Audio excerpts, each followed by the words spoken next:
సంఘము అనే మాట మనం ఈరోజు ధ్యానం చేస్తున్నాం. మనం చదువుకున్న మాటలో దేవుడు తన స్వరక్తమిచ్చి కొనుక్కున్న సంఘము. ఈ మాటలో చాలా భావం ఉంది. దేవుడు స్వరక్తం ఇవ్వాలనంటే దేవుని మానవుడిగా జీవించాలి. దేవుడు ఎప్పుడు రక్తాన్ని ఇస్తాడు అంటే ఆయన శరీరంగా జీవించాలి. ఆయన యేసుక్రీస్తు. ఆయన సొంత ప్రాణాన్ని పెట్టి కొనుక్కున్నాడు. ఎంత సింపుల్. దీన్ని పెద్ద ఎక్కువ ఎక్స్ప్లెయిన్ చేయాల్సిన అవసరం కూడా అంత అవసరం లేదు. కాకపోతే దాన్ని డెప్త్గా ఆలోచించే వాళ్ళకి అది చాలా వాల్యుబుల్గా ఉంటుంది. అంటే నేను సంఘములో ఉన్న నేను దేవుని రక్తము చేత కొనబడ్డాను. అసలు మనం రక్తం ఎప్పుడైనా ఇస్తాం ఎవరికన్నా, వాళ్ళు అలాగ ధ్యానం చేస్తారు. దాన్ని ధ్యానం చేసే విధానం అక్కడితో ఆగరాళ్ళు. నేను ఎప్పుడన్నా తెలియకుండానే నాకేదన్నా ములుగుచ్చుకున్నా కొంచెం రక్తం గారుతుంటే అరే విలవిల్లాడిపోతాను వెంటనే. అలాంటిది దేవుడికి అవసరమా? సర్వాధికారి, మనల్ని సర్వసృష్టిని చేసినవాడు, అందరికీ అధిపతి, సర్వశక్తి సంపన్నుడు, ఆయనకి తన రక్తాన్ని, సొంత రక్తాన్ని ఇచ్చి ఈ భూమి మీద సంఘాన్ని స్టార్ట్ చేయాలి. ఎందుకంటే ఈ సంఘము లోకానికి వెలుగుగా ఉండాలి. అది దేవుని యొక్క చిత్తం. అందుకొనే ఆయన త్రిత్వములో తన కుమారుడైన క్రీస్తుని ఈ లోకానికి పంపించి, ఆయన దేవుడు, తండ్రి అయిన దేవుడు కుమారుని పంపించి, నేను నీ ద్వారా భూమి మీద నా కొడుకుల్ని నా కూతుర్ని ఏర్పరచుకుంటాను. సో సంఘంలో ఉన్న బిడ్డలు దేవునికి పిల్లలు. ఎట్లా కొడుకులయ్యారంటే రక్తంతో, ఆయన రక్తంతో కొనబడ్డారు. ఈ అవగాహన రక్షణ పొందిన వారిలో ఎక్కువ మందికి లేదు. అసలు సంఘం అంటేనే అవగాహన లేదు. ఎక్కువ మందిలో నిజాయితీ లేదు. అసలు జ్ఞానం లేని వారు కొందరు. కొంతమందికి సంఘం అంటే ఏదో బొయ్యొస్తున్నావులే అని శరీర సంబంధమైన ఆలోచన అక్కడే ఉండిపోతున్నారు కొంతమంది. కానీ సంఘాన్ని గురించి పౌలు తను పరిచర్య చేసిన తర్వాత అక్కడ ఉన్న వారిని వదిలిపెడుతూ ఇంకో ప్రాంతానికి వెళ్ళాలి కాబట్టి ఇది దేవుని యొక్క సొంత రక్తమిచ్చి కొన్న సంఘము అని చెప్తున్నాడు. రక్షణ పొందిన వారికి అంటే సంఘము బిడ్డలకి ఈ అవగాహన రావాలని ఎప్పుడు దాకా ప్రయాసపడ్డాను. నాకున్న ఈ అవగాహన ఎంతమందికి వచ్చిందో తెలియదు. రక్షణ పొందిన వారి గురించి మాట్లాడుతున్నా నేను. రాకపోతే సంఘంలో ఒకే మనసు లేదని అర్థం. సింపుల్. కొంతమందికి సంఘం అంటే ఎలా ఉంటుందంటే వాడు తప్పిపోతుంటే కాపరు వచ్చి మాట్లాడుతూ ఉంటే ఎప్పుడు అదే పని ఎత్తాంలో వాళ్ళకని అనుకుంటారు. బాధ్యత అసలు ఉండదు. ఆయన ఎంత బాధపడతాడు, ఎంతో పెయిన్ తీసుకొని కాస్తున్నాడు. ఇన్ఫ్యాక్ట్ నేను అమెరికాలో జాబ్ చేసేవాడిని. అసలు ఊరికనే వచ్చి సంఘం పెట్టాలని అనుకుంటాను. అసలు మీ డబ్బుల కోసం ఎప్పుడన్నా ఆశిస్తే అసలు నడుస్తుందా సంఘం? అది నా పెయిన్. దాన్ని రక్షణ పొందిన ఇక్కడ ఉన్నవారు ఎంతవాటికి అవగాహన చేసుకున్నారో నాకు తెలియదు. క్రీస్తు బాధ కూడా అదే. నేను సొంత రక్తం పెట్టుకుంటే ఏందిది? రక్షణ ఎందుకు పొందామో తెలియకుండా బతికే బాప్టిజం తీసుకున్న వారిని చూస్తుంటే ఆయనకి ఎంత పెయిన్గా ఉంటుంది. ఎప్పుడన్నా ఆలోచన చేసావా? ఆయన సర్వఘనతని, సర్వ సంపదలని, ఘనతను వదిలేసి దీనుడిగా అయిపోయి సంఘాన్ని సొంత రక్తంతో కొంటే నువ్వు నేనేం చేస్తున్నావు? ఒక మాటలు చదువుకొని అంతేనా? అరే నేను క్రీస్తుకు తగినట్టుగా జీవించాలనే ఆ పెయిన్ ఉందా? అసలు జీవిస్తే నాకు ఆశీర్వాదం అని అసలు నిన్ను గురించి నువ్వు ఆలోచించుకుంటున్నావు ముందు. అసలు నీకు అది క్షేమం అని నీకు తెలుస్తుందా? మీరు నడుచుకుంటే మీకు క్షేమం అదన్నా తెలుస్తుందా? కొంతమంది తెలియట్లేదు. కొంతమందికి ఎట్లా అర్థం అవుతుందంటే ఏంటి పొద్దులూకులు నడుచుకోమని చెప్తే అలా అర్థమవుతుంది. సంఘములో నువ్వు ఉన్నావంటే నిన్ను దేవుడు రక్తమిచ్చి కొన్నాడు. లేకపోతే నరకంలో నువ్వు కాలిపోతా ఉంటే పడే బాధ అంతా ఎంత కాదని ఆయనకు ముందే తెలుసు. నీ బాధను ఆయన పోగొడటానికి ఆయన బాధపడ్డాడు సిలువలో.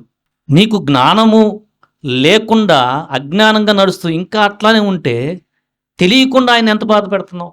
ఇంకా నువ్వు సరైన విధానంలో ప్రవర్తన మార్చుకుంటాననే ఆలోచనకే రాకపోతే నువ్వెంత బాధ పెడుతున్నావు? అసలు దేవుడు చెప్తున్నావు, అమ్మ నువ్వు మార్చుకుంటే నీకు మంచిది అని ఆయన చెప్తుంటే, ఇంకా నీకు మార్పు లేని తనం ఉందంటే అసలు నువ్వు ఎంత మాట వినని మనిషివి. నువ్వు నడుచుకుంటే నీకు కానీ ప్రయోజనం, ఆయనకేమో ప్రయోజనమా? ఫస్ట్ నువ్వు నడుచుకుంటే నీకు ప్రయోజనం అని నీకు గుర్తొస్తుందా? నువ్వు నడుచుకుంటే కాపరికి కాదు ప్రయోజనం, ఫస్ట్ నీకు ప్రయోజనం. ఎంత పీస్ఫుల్గా ఉంటావో తెలుసా నువ్వు నడుచుకుంటే? ఈ లోకంలో వచ్చే అట్రాక్షన్స్ నిన్ను పడేసే వాటిలో ఎంత తప్పించబడతావో తెలుసా నీకు? ఎవరికి ప్రయోజనం? ఫస్ట్ నీకు. దానికోసం దేవుడే సొంత రక్తాన్ని ఇచ్చి నిన్ను కొనుక్కున్నాడు. సిలువలో ఆయన యొక్క బాధ నీ పాపానికి సంబంధించిందనే గ్రహింపు ఉందా? ఎప్పుడు సిలువ ధ్యానాన్ని ఇంట్లో కూర్చున్నప్పుడు అప్పుడప్పుడన్నా ధ్యానం చేస్తున్నావా? ఎప్పుడన్నా చెడు ఆలోచనలు వచ్చి పాపానికి ప్రేరేపిస్తుంటే వెంటనే సిలువ గుర్తొస్తుందా? ఆయన రక్తం గుర్తొస్తుందా? అది నువ్వు ఆరాధన చేయటం. సిలువ అంటే ఎప్పుడు గుడ్ ఫ్రైడే రోజు గుర్తు రావటం, కొన్ని వాక్యాలు చదువుతాం, అదేనా? అది కాదు. నువ్వు పాపపు ఆలోచనలోకి వెళ్తా ఉంటే వెంటనే నీకు గుర్తు రావాల్సిందే, అరే ఆయన రక్తం ఇచ్చి నన్ను ముళ్ళు నేను కొట్టి మళ్ళా ఏంటిది ఉందా? జ్ఞానం. పండగ చేసుకోవటంతో సరిపోతుందా? దేవుడు సొంత రక్తం ఇచ్చి కొన్న సంఘంలో నన్ను నిన్ను ఏర్పరచుకున్నాడు. నేను నువ్వేం చేయలేదు, ఆయనకు బాధనే కలిగించాం పాపం చేత. ఈ యొక్క సంఘం దేవుని యొక్క కృపను బట్టి ఇప్పుడు దాకా నడుస్తూ వస్తుంది. అది నేను ప్రగాఢముగా నమ్ముచున్నాను. ఈ 3 సంవత్సరాల్లో వచ్చిన పరిస్థితులు, దాంట్లో ప్రభు యొక్క సహాయం, ఆయన సమకూర్చిన మనుషులు, ఆయన కాపుదల. ఎందుకంటే మనం సంఘం అంటే అర్థం కాని లోక ప్రజల మధ్య ఉంది ఈ బిల్డింగ్. ఏదో పల్లిలో ఉండి అందరి మధ్య ఉందలే. ఎక్కడుంది ఇది ఈ బిల్డింగ్? ఆయన యొక్క కాపుదల లేకపోతే లేదు. ఎక్కడుంది? ఇదేమన్నా పల్లిలో ఉండి లేకపోతే అమెరికాలో ఉందా? అందరు క్రిస్టియన్సే. సంఘం ఏర్పరచబడే ఇప్పుడు దాకా జరుగుతున్న పరిస్థితిని చూస్తే దాని గురించి ఆలోచిస్తున్న నాకు కొన్ని సంతోషకరమైన ఆలోచనలు ఉన్నాయి, పెయిన్ఫుల్లో వెళ్ళిన పరిస్థితులు ఉన్నాయి. ఎందుకంటే ఒక సంఘం ఒక కార్యక్రమం జరపాలనంటే మీరు వచ్చేదాళ్ళకి చిమ్మేసి చాపలేసి వండేవాళ్ళు. అప్పుడు కూడా కొన్నిసార్లు ఎవరు రాకపోతే బాధపడిన క్షణాలు. ఒకసారి కాపర్ని ఆలోచన చేయండి మీరు. ఇన్ని చేస్తూ ఉంటే ఎవరు? ఇప్పుడు పరిస్థితి వేరు, అప్పుడు పరిస్థితి వేరు, ఇక ముందు జరగబోయే పరిస్థితి వేరు. ఈరోజు మనం ఇక్కడ కూర్చున్నామంటే 8 గంటలకు వచ్చి పిల్లలు చేసిన ఆ పనిని చూస్తే వాళ్ళని ఎంతో ఎంతో అరే ఈరోజు స్పెషల్ మీటింగ్ కదా, నాకేదైనా పని ఉంటుందా, క్లీనింగ్ పని నీట్గా చేస్తేనే కదా అని ఉంటే నీకు ఎంత బాధ్యత, సంఘంలో ఉన్న బాధ్యత తెలుస్తుంది. పిల్లలు వచ్చి వాళ్ళకి మేము నేర్పుతూ చేయండి, ఎట్లా చేయండి. ఇది సంఘంలో ఒక చిన్న ప్రార్థన కూడిక జరుగుతానికి బ్యాక్గ్రౌండ్ జరుగుతుంది. ఎందుకంటే స్టార్టింగ్ నుంచి వస్తున్నాం మనం. ఈ సంఘం ఇప్పుడు దాకా జరుగుతానికి ప్రెజెంట్ అయిన ప్రతి మనిషి కూడా అట్లా కళ్ళ ముందు ఏం చేయకపోయినా ఫస్ట్ కూర్చోవటం కూడా ఒక ఎంకరేజ్మెంటే. ఎందుకంటే ఎవరు కూర్చోపోతే ఎవరు చెప్తాడు మాటలు? మొదటి రోజు 3 సంవత్సరాలు వెనక్కి వెళ్తే మేము ముగ్గురమే, దేవుడు ఎవరిని మీరు ఒకసారి ఆలోచన చేయండి. ఇప్పుడు 4th ఇయర్కి వచ్చాం, 3 years కంప్లీట్ అయింది. మనం 3 సంవత్సరాల ముందుకెళ్తే ఈ రోజు నుంచి ఇక్కడ పరిచర్య అంతే, ప్రభు ముందుకి ఆయన మీద ఆధారపడుతూ December 4 ఆదివారం. అప్పుడు దాకా కావలెళ్ళి మేము పినాకినికి వెళ్ళి ముగ్గురు అలా వెళ్ళి మళ్ళీ కావల నుంచి కారు వేసుకొని లేకపోతే 2 వీలర్తో 20 కిలోమీటర్లు మేము వెళ్ళి వాళ్ళకి వాక్యం చెప్పి మళ్ళీ ఓన్లీ వాక్యం చెప్తేనే సరిపోదు, ఉన్న సమయంలో మళ్ళీ పినాకినికి వచ్చే సమయంలో వచ్చిన గ్యాప్లో ఇళ్ళ దర్శనం ఎట్లా చేసి అమ్మ చాలా జాగ్రత్తగా ఉండండి అని చెప్తూ ఒక 2-3 సంవత్సరాలు దాదాపుగా మేము చేసిన తర్వాత ఇక ఇది కాదు, మన జాండ్రపేటలో నశించిపోతున్నారు, వాళ్ళ పరిస్థితి ఏంటి అని దేవుడు తలంపిస్తే డిసెంబర్ 4 ముగ్గురం కూర్చో మేము వాకింగ్ చెప్పుకుంటున్నాం. ఎలా ఉంటుంది మీకు?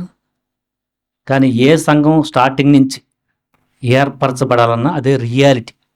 అప్పుడు మా అమ్మ వచ్చింది. ఎప్పుడు? గంట తర్వాత. వచ్చినా రాపోయిన 10ంటికే. ఆమె 11:30కు వచ్చింది. ఒకరు వచ్చారు. ఆ పరిస్థితి నుంచి ప్రభువు ఈ పరిస్థితికి తెచ్చాడు.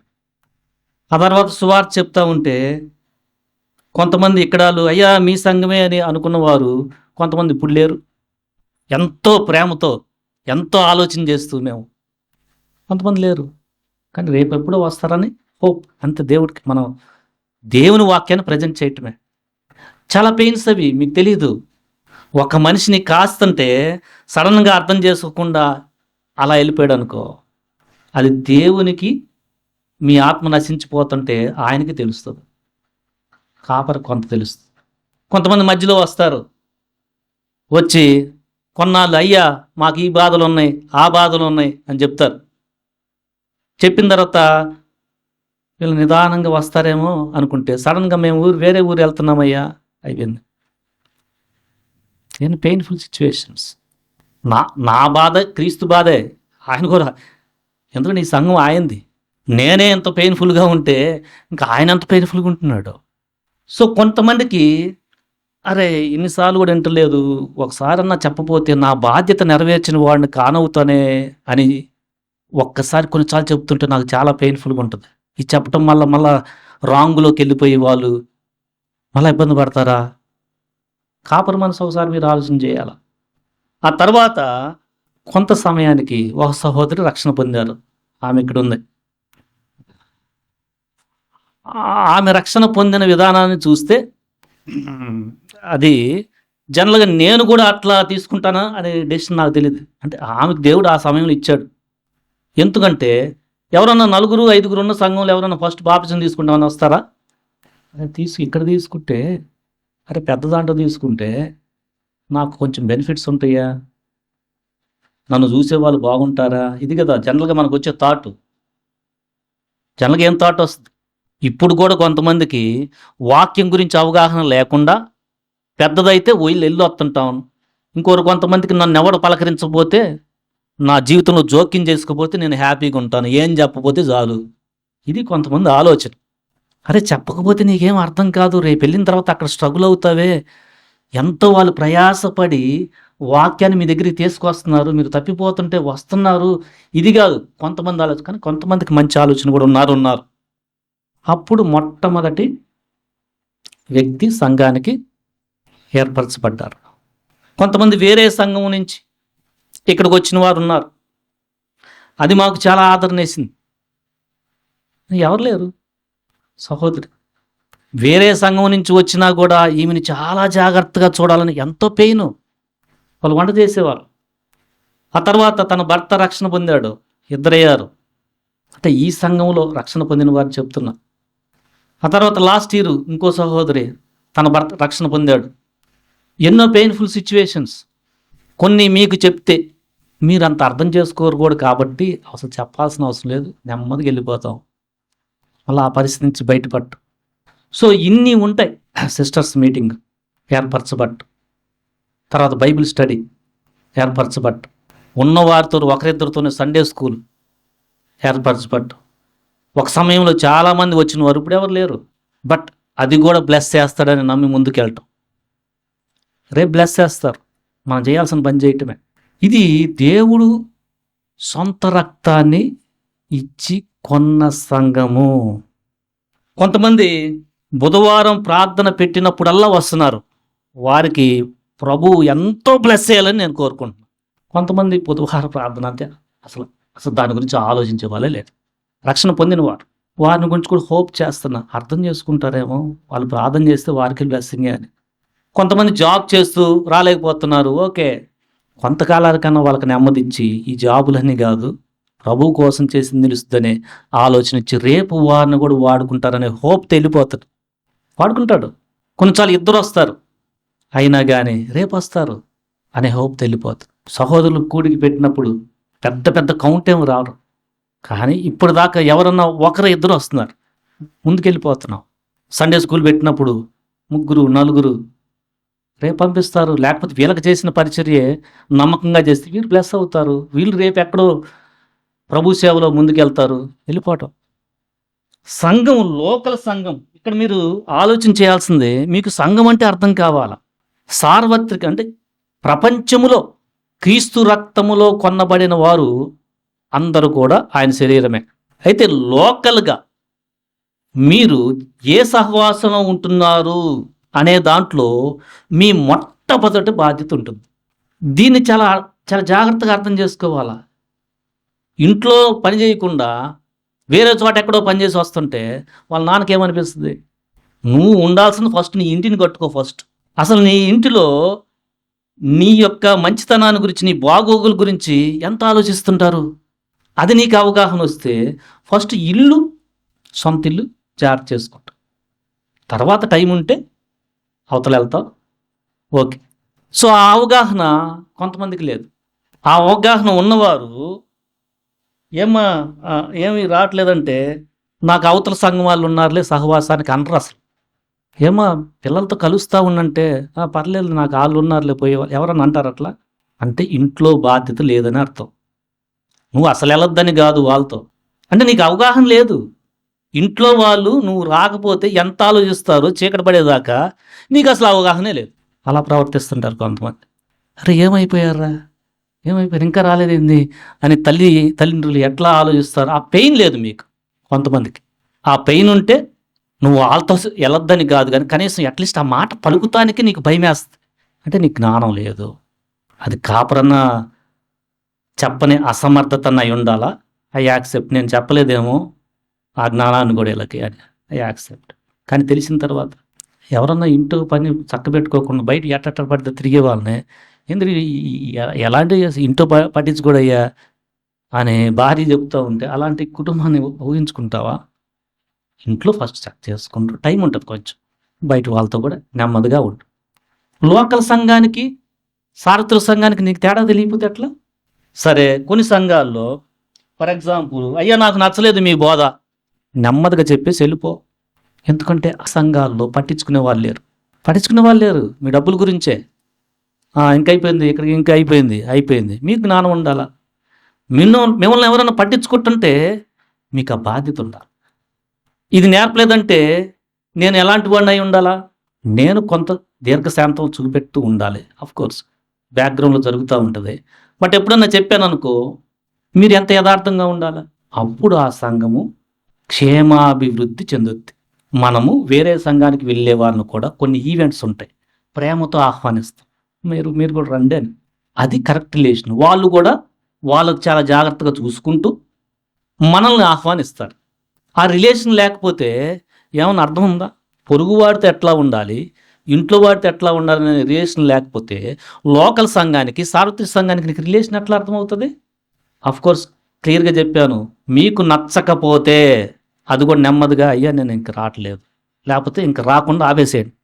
ఓకే, వీళ్ళకి నచ్చలేదు, నేను కాసే బాధ్యత నాది కాదు అనుకుంటాడు కాపరి. కొన్నాళ్ళు బాధపడతాడు, డన్. ఎందుకంటే మీ ప్రయోజనం కోసం మీరు వెళ్తున్నారు. మీరు వేరే ఊరికి వెళ్తే నెమ్మది చెప్పండి, అయ్యా రిలేషన్ ఏమైనా ఏర్పడితే అయితే వీళ్ళని చాలా జాగ్రత్త చూసుకోయా కాపు, నాకు ఇప్పుడు దాకా నేను వీళ్ళ గురించి ఇట్లా ఉన్నాను, నేను కొంచెం జాగ్రత్త. వాళ్ళతో ఈ కాపరి చెప్తాడు. ఎందుకు కొంచెం చాలా దూర ప్రాంతం నుంచి వెళ్ళలేం. కానీ అడ్జస్టబుల్ చేయగలిగిన డిస్టెన్స్లో ఉండి వెళ్ళకపోతే ఏంటి దాని అర్థం? అంటే మీ కాపరి ఎట్లా కాస్తున్నా అసలు రిలేషనే లేదని అర్థం. అంటే మీరు కానుకిస్తున్నారు కాబట్టి మేము మంచి చేస్తున్నాం అంతే, దాని గురించి జరపబడుతుందనే భావాలు కొంతమందికి ఉండొచ్చు. అది అసలు కాదు. అది ఒక ఈవెంట్. మనం సంఘంలో క్షేమాభివృద్ధి వెళ్ళాలనంటే కొన్ని రిలేషన్స్, కొన్ని బాధ్యతల్ని ఎవరి కాళ్ళు నిర్వర్తించాలి. ఈ 3 సంవత్సరాలు ఈ స్థితికి సంఘం వస్తానికి కొంతమంది ఆర్థికంగా సహాయం చేశారు. వారికి చాలా థ్యాంక్స్ చెప్తున్నారు. ఎందుకంటే ఆ సహాయం లేకపోతే మనం ఆదివారం కానీ, బైబిల్ స్టడీ రోజు కానీ కొన్ని సమయాల్లో ఆహార పదార్థాలకి ఇబ్బంది వస్తుంది. కోర్స్ చెప్తున్నాను, ఇక్కడ రక్షణ పొందిన వారు ఇచ్చిన డబ్బులే సరిపోవు. మీరు ఇవ్వమనిగా చెప్తుంది, ఇచ్చే దాంట్లో ఎదగండి అని చెప్తున్నా. అది మీకు క్షేమం. మనకి ఇదేదో ఈయన మీటింగ్ పేరు చెప్పాడని కాదు, ఇవ్వమని కూడా కాదు. మనకి సంఘంలో వచ్చేది కానుక ఎరం చేసే వాటికన్నిటికి కూడా సరిపోతుంది. అది రియాలిటీ. కానీ దేవుడు అప్పుడప్పుడు కొంతమందిని పంపించి అయ్యా మీరు వాడుకోండి అంట. దాన్ని బట్టి ఎందుకని మనం అనౌన్స్ చేయము అసలు. అది దేవుని వాక్యం కాదు. ఇవ్వండి ఇవ్వండి ఇవ్వండి అని గోల పెట్టేది. దేవుడు కూడా ఆయన యొక్క ఆధిపత్యంలో అప్పుడప్పుడు అయ్యా మీరు తీసుకోండి, చక్కగా ఉపయోగపడుతుంది. అది మీరు పరలోకంలో ధనం పెట్టుకున్నట్టు. మిగతాయి సరిపోని ఇక మీరు ఆలోచన చేసుకోండి ఎలా వెళ్తుంది. సో ప్రాక్టికల్ అది సిచ్యువేషన్. ఎందుకంటే మనం ఆదివారం ఒక పాట పాడి ఇప్పుడు కానుక ఇస్తారని మనం అనౌన్స్ చేయం. అది అక్కడ ఉంటుంది. కానుక పెట్టి ఎవరు ప్రేరేపిస్తే ఇస్తారు. ఈవెన్ మనం వాగ్దానం తీసినందుకు కూడా అడగం. అప్పుడు వాగ్దానం ఇస్తున్నారు, ప్రతి ఒక్క రూపాయి వేసి లేకపోతే 5 రూపాయలు వేసి కానుక వాగ్దానం తీసుకోండి చెప్పం.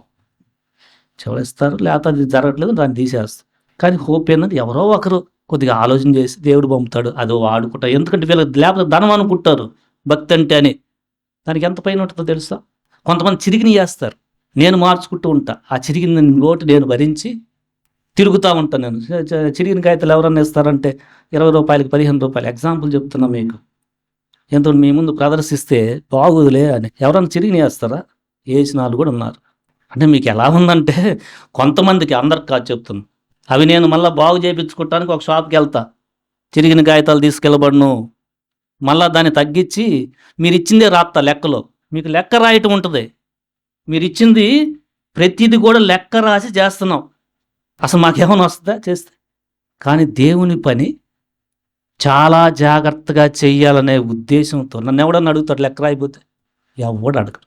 అయినా కానీ ఏ మనిషికి ఎంత వస్తుంది, ఎవరికి ఎట్లా హెల్ప్ చేస్తున్నాం, ఎందుకంటే రేపు నేను ఈ పనిని అప్పచెప్పబోయే వ్యక్తి అలాగూ చేయగలగాలి అని. నాకేమన్నా బయట లెక్కలు రాస్తే చాలా జాబ్ శాలరీ వస్తుంది, ఎవరైనా వస్తుంది అనుకున్నారు. ఇన్ని సంవత్సరాలు ఎట్లా 3 సంవత్సరాలు ఎలా వచ్చిందని మీరు ఆలోచన చేస్తారని చెప్తుంది. ఎందుకంటే విడి రోజులు మనం ఇదంతా చెయ్యం. వాకింగ్ చదువుకుంటా నెంబర్ తీయండి అర్థం కాదు మనకు జనరల్గా. కానీ 3 సంవత్సరాలు బాప్టిజంకి ఎంత ఖర్చు అవుద్ది? బాప్టిజంకి మనం ఆటోలు పెట్టి వెళ్తానికి మీరు ఆలోచన చేయండి. ఎవరినైనా అడిగామా? ఫుల్ రక్షణ పొందడం ఇంపార్టెంట్. ఇప్పుడు మనం చేస్తే రేపు దీన్ని సపోర్ట్ చేసే వాళ్ళు వస్తారు. మనం బేస్ సరిగా పెట్టుకోవాలా అని ప్రయాసపడుతూ ముందుకెళ్తున్నాం. సో మీరు ప్రార్థన చేయాల్సింది ఏంటంటే, నాలాంటి ఆలోచన కలిగిన వారిని ప్రభువా లేపండి అని మీరు ప్రార్థన చేయండి. ఇది కోరుతున్నాం. అందుకని వస్తారు. మీలోనే ఉండొచ్చు, ఎక్కడో డెప్త్గా ఉంటుంటారు, అది బయటకు వస్తుంది. లేకపోతే బయట నుంచి వస్తారు. ప్రార్థన చేయండి. సంఘ ప్రార్థనకు వచ్చి ప్రార్థన చేస్తున్న వారికి ఐఎమ్ వెరీ థ్యాంక్ఫుల్. ఎందుకంటే నాకు అది వెరీ స్ట్రెంగ్త్. లేకపోతే నేను ఒక్కడనే చేయలేనేమో. మీకు తెలియదు చేస్తున్న వారికి మీ ప్రెజెన్స్ పరిచర్య చేసే వాళ్ళకి ఎంత బలమో. మీరు అలా ఉంటే చాలు, మీరు పరిచర్యకి ఇండైరెక్ట్గా హెల్ప్ చేస్తున్నట్టే. కొంతమంది బైబిల్ స్టడీకి వస్తున్నారు, సంఘ ప్రార్థనకు వస్తున్నారు, ఉదయకాల ప్రార్థనకు వస్తున్నారు. వీళ్ళు నేను హోప్ చేస్తున్నా రేపు వీళ్ళ ద్వారా ప్రభు సంఘాన్ని బిల్డ్ చేసే దాంట్లో వాళ్ళని వాడుకుంటారని ప్రగాఢంతో నమ్ముతున్నాను నేను. అరే జాబ్కి వెళ్తూ వస్తున్నారు, కొంతమంది జాబ్కి వెళ్తూ రారు. ఎందుకంటే జాబ్కి వెళ్ళి రమ్మని కోరుకోవడం కూడా నాకు బాధ్యత కాదు. కానీ జాబ్కి వెళ్తూ మేము వస్తామని అనే వాళ్ళని ఎలా చూడాలి మనం? జాబ్కి వెళ్తే రాకపోయినా పర్లేదు, పాప ఆయన ఎట్ట వస్తుంది, నా లెవెల్ అదే. కానీ జాబ్కి వెళ్తూ కూడా వచ్చారంటే మేము దేవుడు ఎంత బ్లెస్ చేస్తాడు. మీరు ఉన్న దాంట్లోనే వచ్చారనుకో, ప్రెజెన్స్ వసతి ఉండి వచ్చేవారి కంటే కష్టపడుతూ వచ్చేవారికి కొంచెం ఎక్కువ ఉంటుంది అక్కడ. అఫ్కోర్స్ నేను ఆ లెవెల్లో కోరుకోను, జాబ్ చేస్తే రాలేకపోయినా పర్లేదు, ఇంటి దగ్గర ఉంటూ వస్తున్నాడా, అది నా లెవెల్లో. కొంతమంది ఇక జాబ్కి వెళ్తూ నిదానంగా జారుకుని ఇంటి దగ్గర ఉన్నా కూడా రాగాలు ఉంటారు. సో దేవుడు ఈ సంఘం కట్టబట్టలో ఆయా మనుషుల్ని వాడుకుంటున్నాడు కాబట్టే ఇప్పటిదాకా మనకి 3 సంవత్సరాలు గడిచి 4 సంవత్సరంకి వచ్చాము. పిల్లకాయలు మ్యూజిక్ ప్లే చేస్తున్నారు. వాడు చైతన్య, వీడు కొత్తగా ఈ అబ్బాయి మోహిత్, వాళ్ళు బ్యాక్గ్రౌండ్లో మా ఇంటికి వస్తారు. ప్రతి ఆదివారం 8ంటికి వస్తారు. ఆ అబ్బాయి 8ంటికి టిఫిన్ చేయాలా, వాడి పరీక్షల రోజు కూడా వస్తాడు. సోమవారం పరీక్షలు ఉంటాయి, వస్తాను. ఇప్పుడు అలాంటి వాళ్ళు లేకపోతే అసలు మ్యూజిక్ పరిచయం ఉంటుందా? అఫ్కోర్స్ వాడు ఇంకా రక్షణ ఆ లెవెల్కి త్వరగానే రక్షణ పొందాలని హోప్ చేస్తున్నా. సో మ్యూజిక్ మనకున్న దాంట్లో వీడు నేర్పుతాడు. వాడు నేర్చుకోవటానికి ఎంత పెయిన్ పడ్డాడో అది ఇంకా ధ్యానం చేయండి మీరు. మీకు తెలియదు ఇవన్నీ, మేము డబ్బులు పెట్టి వాడికి నేర్పించాం. అదే చెప్తుండ్రే, మీరు నేర్చుకుంటున్న ఇన్స్ట్రుమెంట్స్ ఊరకనే నేర్పర్రా, మీకు వచ్చిన విద్య చాలా విలువైంది, చాలా జాగ్రత్తగా ఉండండి. ఏదో నేను గంట రమ్మంటున్నా అంటే గంటకు 500 తీసుకుంటారు. మీరు వచ్చిన సమయంలో మ్యూజిక్ ఇన్స్ట్రుమెంట్ చాలా జాగ్రత్తగా చేయండి వాళ్ళు అర్థం చేసుకొని చేస్తున్నారు. లేకపోతే ఆ మ్యూజిక్ ఎట్లా అవుతుంది? ఈ బాబు కూడా కొత్తగా చాలా బాగా ప్లే చేస్తున్నాడు. సో సంఘం అంటే ఎందుకు ఇంత కష్టపడుతున్నామంటే ఇది దేవుడి యొక్క రక్తంతో కొనబడిన సంఘము. నేను కోరుకుంటుంది ఏంటంటే మెచ్యూరిటీ అనేది లైఫ్ లాంగ్ ప్రాసెస్. మెచ్యూరిటీ, క్రీస్తు మెచ్యూరిటీ. బట్ నేను మినిమం కోరుకునేది ఏంటంటే రక్షణ పొందిన బిడ్డను దేవుని యొక్క రక్తంతో పొందబడ్డావని నీకు అసలు అర్థమైందా? నా పెయిన్ అదే. నీకు ప్రభు ఇచ్చిన ఆరోగ్యం ఆయన దెబ్బలని తెలుస్తుందా? ఆయన దెబ్బలు పొంది నీకు స్వస్థ అని ఊరకనే మాటలనేస్తున్నావు. శరీర స్వస్థ ఇచ్చిన నీకు ఆత్మీయ స్వస్థత ఇవ్వాలని ఇంకా నా వైపు చూస్తూ ఆయన చేతులు చాస్తూ ఉంటే నీకు అర్థమవుతుందా?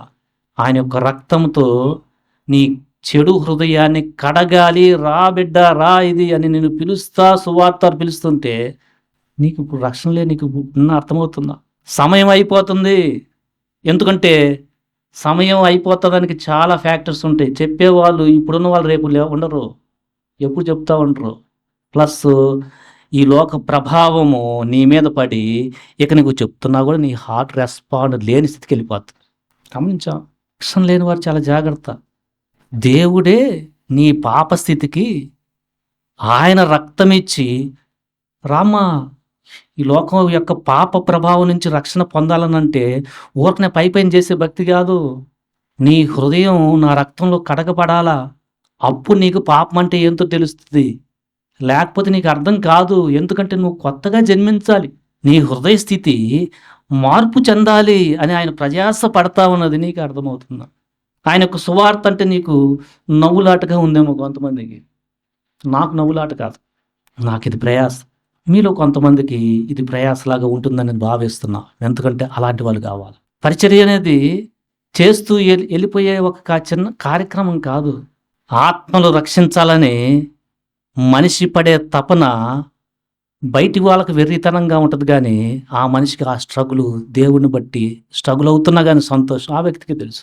ఎందుకంటే ఆత్మరక్షణ లేకపోతే మిగతా ఎంత చేసి కూడా ఆ మనిషి నరకానికి వెళ్తాడని ప్రభువే చెప్పేస్తే ఎలా ఉండగలడు?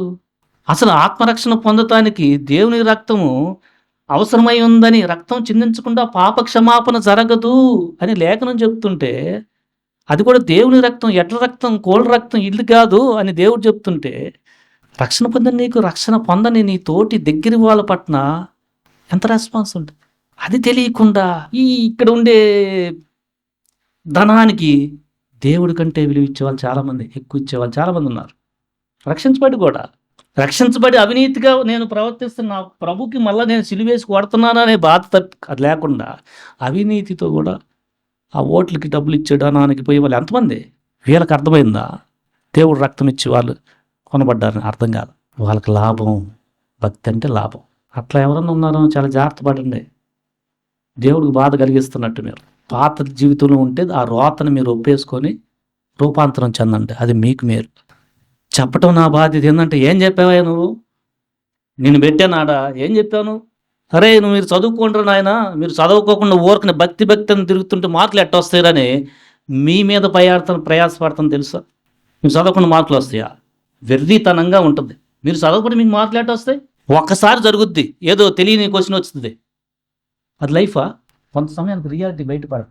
మీరు చదవాలి, దేవుని యొక్క ఆశీర్వాదం రావాలి, ఆ రెండు జరగాలి అందుకొని సంఘంలో అరే చదువుకునే బిడ్డలు ఉన్నారు, అసలు ఏంటి చదవటం ఏంది అని ఆలోచిస్తున్న ప్రేమ గమనించారు మీరు?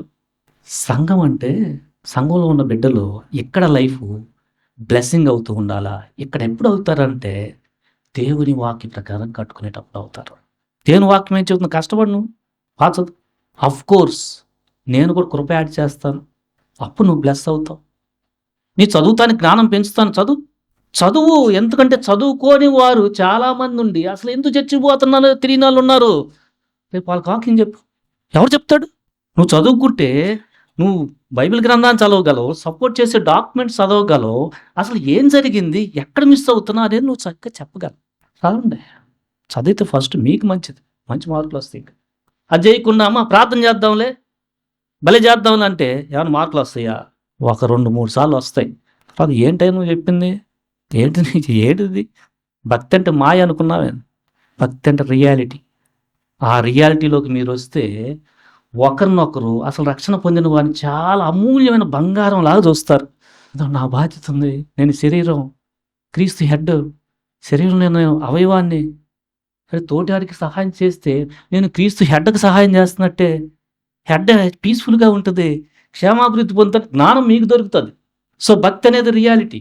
రియాలిటీ లేకుండా విపరీతంగా వీళ్ళు దడుచుకుంటారు.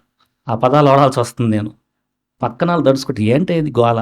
నువ్వు భక్తి చేస్తున్నావు అని చెప్పి ఇంట్లో ఎక్కడికైనా పనికి వెళ్తే మోసం చేసి వస్తే ఏమైనా అర్థం ఉందా? నిన్ను భక్తి నేర్పించి దేవుడు ఆయా పనులకు పంపుతున్నాడు. పంపినప్పుడు నువ్వు అక్కడ ఎట్లా ఉండాలా? నువ్వు వాక్య ప్రకారం ఉంటే చాలు, నువ్వు పరిచయం చేస్తున్నట్టే. ఎందుకంటే కొంతకాలానికి వాళ్ళు పడి బాధలు, పనులు, మోసాలు చేయటం ఇవన్నీ పోయి నిన్ను చూసి మీ దేవుడు గొప్ప, ఇది దేవుడు కోరుకునేది. అది తెలియకుండా ఏదో ఊహలే అనేసి అది ఊహలే అవుతుంది. 2 కలిస్తే భక్తి అవుతుంది. అది చెయ్యాలా, ప్రార్థన చేయాలి. సో మన సంఘంలో ఉన్న వాళ్ళకి ఇది నేర్పుతుంది. అమ్మ రేపు కుటుంబం పెళ్ళి అయితే భర్తతో ఎట్లా ఉండాలా, వస్తాయి పరిస్థితులు వస్తాయి, ఎట్లా తట్టుకోవాలా, ఎలా మేనేజ్ చేయాలా, జ్ఞానం నేర్చుకో. మేమున్నాం, జాగ్రత్త. పరిస్థితి అంతా తప్పిపోయిన తర్వాత చెప్పేయటం కాదు, నేర్చుకో. అది లేకుండా ఊరికనే ప్రార్థన చేసామనుకో, కొంత సమయానికి ఆత్మహత్య చేసుకొని కనిపిస్తారు ఎంతమంది. ఎంత జరుగుతున్నాయి ఇవన్నీ? లోపముందే. ఒకటి కాపర్ చెప్తున్నా, నువ్వు నెగ్లెక్ట్ చేస్తూ ఉండాలా. లాంగ్ టర్మ్ చాలా ఇంక వదిలేసి సరిపోతుంది, నీకు నువ్వే తెచ్చుకున్నట్టు. ఒకటి కాపర్ చెప్పకుండా ఉండాలి. సంఘంలో ఉన్న బిడ్డలు ఆ వ్యక్తి పడుతున్న బాధలు కొంచెం అన్నా కూడా వెళ్ళి పలకరించకుండా ఉన్నట్టనే ఉండాలి. అంటే పక్క అవయవాలతో అసలు ఏం పని లేదు మనకి, స్వార్థం. సో ఇలా చాలామంది సంఘంలో ఉన్న బిడ్డలు నేను భక్తి చేస్తున్నాను అని అనుకున్న సిచ్యువేషన్లో మనం ఉన్నాం. అది రియాలిటీ. ఏం పట్టకుండా పక్కన, అది కాదు దేవుడు కోరుకుంటుంది. దేవుడిని ప్రేమించు, పొరుగువాడిని ప్రేమించు. పొరుగువాడు ప్రేమించడం ఫస్ట్ నీ కుటుంబంలో స్టార్ట్ చేయి, తర్వాత సంఘంలో స్టార్ట్ చేయి, తర్వాత సమాజంలో స్టార్ట్ చేయి. ఫస్ట్ కుటుంబంలో స్టార్ట్ చేయి, తర్వాత సంఘం వెంటనే వచ్చేసేయి. ఎవరున్నారు పాపం ప్రభు రక్తం బిడ్డలు, నా సొంత సహోదరులు వీళ్ళే కదా అని ప్రభు అన్నాడు. ఎవరు నా సహోదరులు? మా నాన్న నమ్ముకున్నాళ్ళు నా సహోదరులు, ఇక్కడ కాదు అన్నాడు ఆయన. బాగా అర్థమవుతుందా? అప్పుడేం చేస్తావు? ఇంట్లో ఫస్ట్, తర్వాత ఎంత వాటికి రక్షణ పొందిన తర్వాత ఆలోచన కలిగి ఉన్నావు. ఎందుకంటే నీవు చేసే ఆ పరిచర్య ఆ కుటుంబాన్ని కడద్ది, వాళ్ళు భక్తి కంటిన్యూ చేయగలుగుతారు. ఈ ప్రత్యేకమైన స్తుతి ఆరాధన కూడికలో 3 సంవత్సరాలు ప్రభు చేసిన అన్ని విషయాలను బట్టి, సమకూర్చిన ప్రతి బిడ్డను బట్టి ప్రభుకి థ్యాంక్స్ చెప్తాం. ఇప్పుడు దాకా జరిగిన ఆయన ఆధిపత్యంలో జరిగించిన ప్రతి కార్యక్రమాన్ని బట్టి థ్యాంక్స్ చెప్తాం. ఆ తర్వాత ప్రభువా మున్ముందు కూడా ప్రార్థన చేద్దాం. నీ యొక్క మనసు ప్రకారం ఈ సంఘం నీ వాక్య ప్రకారం కట్టబడాలి ప్రభువా.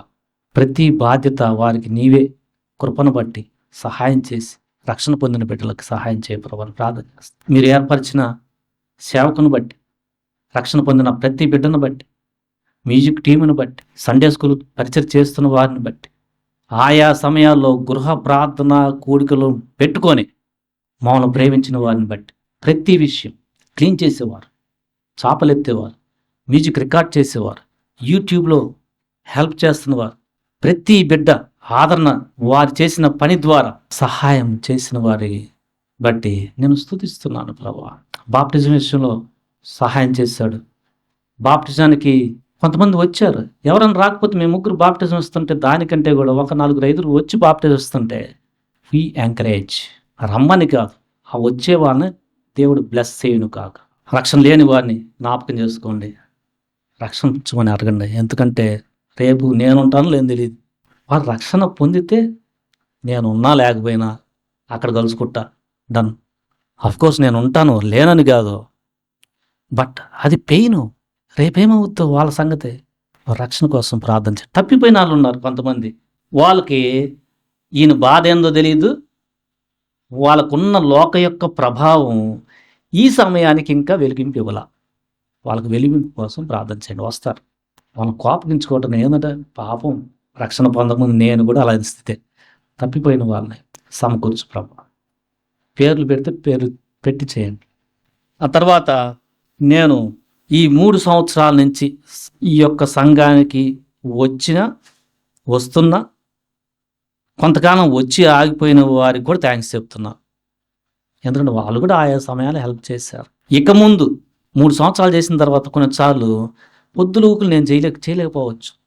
నాతో పాటు పరిచర్య చేసే వ్యక్తుల్ని దేవుడు లేపాలి అని ప్రార్థన చేయండి. ఇక్కడే కాదు, ఇంటి దగ్గర ఉన్నప్పుడు కూడా చేయండి. సరైన యాటిట్యూడ్తో పరిచర్య చేసే వాళ్ళని ఈ సంఘంలో నుంచి లేపితే ఐ బ్లెస్. ఈ సంఘంలో లేదా బయట నుంచి అయినా ఈ సంఘంలో వచ్చి అదే విధానం నేను చూస్తుంది. త్వరగా వాక్యం నేర్చుకొని వాళ్ళ లైఫ్లో ఎక్స్పీరియన్సెస్ ప్రభు ఎట్లా నడిపిస్తున్నాడు అవి చెప్తూ కలుపుకొని వాళ్ళ బాధల్లో బాధ ఉంటూ దర్శిస్తూ అట్లా వెళ్తారని లేరా.